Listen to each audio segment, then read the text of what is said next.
हिंदी व्याकरण का अध्याय शुरू करने वाले हैं, जिससे आप आसानी से सीख पाएंगे पूरी हिंदी व्याकरण को बहुत ही आसानी से।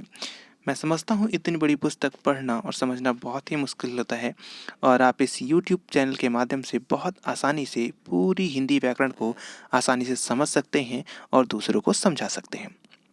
मैं चाहूँगा कि आप बहुत ध्यान से इसके सारे अध्यायों को देखें और समझें, ताकि आप अपनी परीक्षाओं में इससे बहुत अच्छे मार्क्स ला सकें। तो मैं आपको बताना चाहूँगा, सबसे पहले हम जो इसका पहला अध्याय है वो वर्णमाला है, और इसमें हम समझेंगे कि वर्णमाला किसे कहते हैं, वर्ण किसे कहते हैं, वर्ण की परिभाषा क्या होती है, और ये कितने प्रकार के होते हैं, किन किन चीज़ों में बटे होते हैं, ये संख्या में कितने होते हैं। ये सारी चीज़ें हम सीखने की कोशिश करेंगे इस अध्याय के अंत तक। तो सबसे पहले हम शुरू करते हैं वर्ण की परिभाषा। तो वर्ण हम उस मूल ध्वनि को कहते हैं जिसके और खंड या टुकड़े नहीं किए जा सकते। वो सबसे छोटी से छोटी इकाई जिसके और टुकड़े ना हो सके, उसको हम वर्ण कहते हैं। आ से लेके ए तक, का से लेके ज्ञा तक, ये सब क्या है? ये सब वर्ण हैं। अ आ इ ई उ ऊ री ए ऐ अंग ए, या फिर का खा गा घा अंगा चा छा जय झ या टा ठा डा ढा डा त थ ध ध न प फ ब म या रा ला वा बड़ा सा खष्टी सा छोटा सा ह छ त्र ज्ञ, ये सब वर्ण का एक हिस्सा है। मुख्य रूप से मैं आपको बताना चाहूँगा, हम पहले उदाहरण ले लेते हैं और इसे समझते हैं कि कैसे ये ध्वनियाँ हम इनको बांटते हैं। तो अगर हम दो शब्दों को देखें, राम और गया। राम और गया दो सार्थक शब्द हैं, और ये सार्थक शब्द क्या होते हैं? सार्थक शब्द होते हैं ऐसे शब्द जिनका कोई अर्थ होता हो, जिसका कोई मतलब निकलता हो। ऐसे शब्द जिनका कोई मतलब नहीं है, कोई अर्थ नहीं निकलता है, वे सारे शब्द सार्थक शब्द नहीं कहलाते हैं। तो ऐसे कोई भी शब्द जो सार्थक शब्द हों, उसको हम अपने वाक्यों में इस्तेमाल करते हैं, और उससे हम पूरी कहानी को पुरोते हैं। और यह एक लिपि का निर्माण करता है, जिससे एक भाषा बनती है। किसी भी भाषा की एक लिपि होती है। हिंदी भाषा की लिपि होती है, इंग्लिश भाषा की लिपि होती है। तो ये जितनी भी है, अंग्रेजी माध्यम हो गया आपका, इन सब की एक अपनी लिपि होती है, और उसका एक वर्ण माला होती है, या वर्णों का समूह होता है, सार्थक वर्णों का समूह, जिसके द्वारा हम वर्णों के समूह को हम वर्णमाला कहते हैं। तो इस तरह से है। ये संख्या में 52 होते हैं, 52। राम और गया। राम को हम अगर अलग करते हैं तो हम पाते हैं कि इसमें पहला जो वर्ण है वो रा है, दूसरा वर्ण बड़ा आ, तीसरा वर्ण मा और चौथा वर्ण आ। ये 4 वर्णों से मिलकर बना हुआ एक शब्द है, जिसे हम राम से संबोधित करते हैं। दूसरा वर्ण गया, जिसमें पहला वर्ण ग, दूसरा अ, तीसरा य और चौथा बड़ा आ है, जिससे मिलकर ये 4 वर्णों से मिलकर गया शब्द बना है, और इसे हम गया कहकर संबोधित करते हैं। तो इससे हम समझते हैं कि किस तरह ये 4 मूल ध्वनियों से जुड़कर बना हुआ है।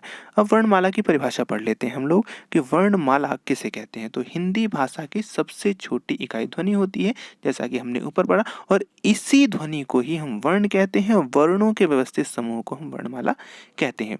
अब अगर हम देखें तो इसे 2 हिस्सों में बांटा गया है, एक उच्चारण के आधार पर, एक लेखन के आधार पर।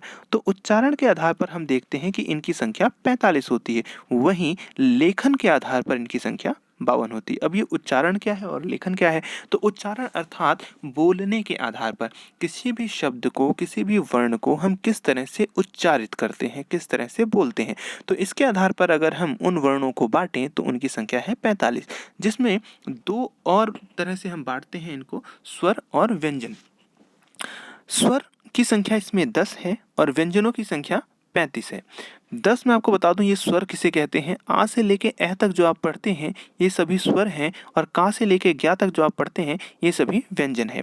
अब अगर आप आज से लेके ए तक काउंट करेंगे तो वो 13 होंगे। तो हम ये लेखन के आधार पर अगर आप देखें नीचे, तो लेखन के आधार पर स्वरों की संख्या 13 दी गई है, और व्यंजन कॉमन ही है दोनों में। जो उच्चारण के आधार पर 35 थे, वो यहाँ पर भी 35 हैं, लेकिन यहाँ पर 4 संयुक्त व्यंजन हैं। अब ये संयुक्त व्यंजन क्या होते हैं? संयुक्त व्यंजन होते हैं जो एक वर्ण नहीं, 2 वर्णों से मिलकर बने हुए व्यंजन हैं, उन्हें हम संयुक्त व्यंजन कहते हैं। अब ये 4 कौन से हैं, इसे हम अगले अध्याय में सीखेंगे।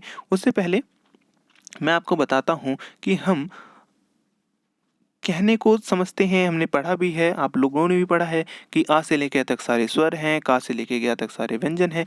लेकिन हमें समस्या होती है कि का से लेकर ज्ञा तक व्यंजन ही क्यों हैं, आ से लेके अह तक सब स्वर ही क्यों हैं, हम इन्हें पहचाने कैसे? तो जिन वर्णों का उच्चारण करते समय, उन्हें बोलते समय सांस यानी आपके नाक के द्वारा, कंठ यानी आपके गले के द्वारा, तालु यानी जीभ ऊपर के हिस्से को जहाँ पर टच करती है, जब आप च छ ज बोलते हैं ये हिस्सा तालु है। जब आप ट वर्ग बोलते हैं यानी ट ठ ड ढ, ये जीभ वापस हल्का सा रोल होकर आपके ऊपर के हिस्से को टच करते हैं, इसे मूर्धा बोलते हैं उस स्थान को। तो इन तीनों स्थान जिसकी हमने बात की, सांस, कंठ या तालु आदि स्थानों से बिना रुके हुए निकलती है तो उसे हम स्वर कहते हैं। ऐसे ही व्यंजन, ये सेम तीनों ही स्थान यानी कि सांस, कंठ, तालु आदि स्थानों से रुककर निकलती है, उसे हम व्यंजन कहते हैं। तो इसी तरह से हम आसानी से समझ सकते हैं, तीनों चीज़ों को याद रख सकते हो आप, कंठ से, सांस से और तालु से। अगर टच करके निकलेगी, स्पर्श करके निकलेगी तो व्यंजन होगा, अगर वो नहीं स्पर्श करती है तो वो स्वर कहलाती है। प्रायः व्यंजनों का उच्चारण स्वर की सहायता से ही किया जाता है। हिंदी वर्णमाला के समस्त वर्णों को व्याकरण में दो भागों में व्यक्त किया गया है, जिन्हें हमने पढ़ा, स्वर और व्यंजन। यहाँ पर हम और सीखेंगे कि पंचमाक्षर क्या होता है। पंचमाक्षर, जब आप व्यंजन को अच्छी तरह से समझेंगे तो ये कुछ वर्गों में बटा हुआ है, जिसे हम क वर्ग, च वर्ग, ट वर्ग इस तरह से पढ़ते हैं। तो हम का वर्ग की बात करें तो जो उसका पांचवा अक्षर है, अगर हम चा वर्ग करते हैं तो उसका जो पांचवा अक्षर है, अगर हम टा वर्ग की बात करें तो उसका जो पांचवा अक्षर यानी क ख ग घ अंगा, यानी कि च छ ज झ इया, इया खाली और ट ठ ड ढ अड़ा, तो अंगा खाली, इया खाली, अड़ा खाली, ये जो तीन वर्ण हैं यही आपके पंचमाक्षर कहलाते हैं।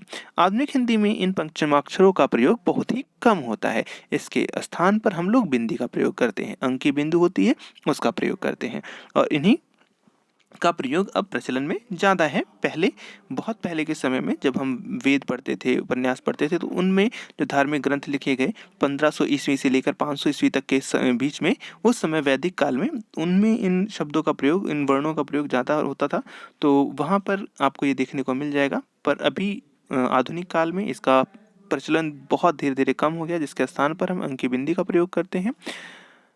तो ये आज का पहला अध्याय था, उम्मीद करता हूँ आपको पसंद आया होगा।